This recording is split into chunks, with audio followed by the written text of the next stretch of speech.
Hi అందరికీ. పని మీద నేను మా వారు బైక్ పై అలా వెళ్తుంటే రోడ్డుకి రెండు వైపులా కార్లు చాలా దూరం పార్క్ చేస్తున్నాయి.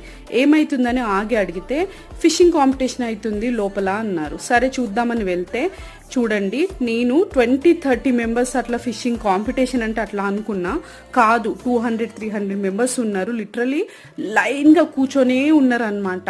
ఇక్కడ వాళ్ళకి మనకి బోర్ కొడితే క్రికెట్, షటిల్ ఇలా ఎలా ఆడతామో ఫిషింగ్ అనేది చాలా ఇంట్రెస్టింగ్ గేమ్ లాగా వాళ్ళకి. అంటే ఏదో ఒక పాయింట్ దగ్గరికి వెళ్ళి అట్లా స్టిక్ పట్టుకొని కూర్చుంటారు అనమాట. ఫిషింగ్ చేస్తూ ఉంటారు. అది ఎప్పటికో కానీ పడుతుందో పడదో తెలియదు అనమాట. అసలు ఈ పాండ్ చాలా చిన్నగా ఉన్నాయి, 2 ఉన్నాయి. వాటిలో ఉన్న ఫిషెస్ కంటే ఇక్కడ ఉన్న ఫిషింగ్ చేసే మనుషులే ఎక్కువ ఉన్నారు. ఎవరికైనా పడుతుందా అని చూసేలోపు ఇక్కడ ఒక ఇద్దరికైతే మంచిగా పడ్డాయి అనమాట. వీళ్ళే విన్ అవుతారేమో అనిపించింది నాకైతే.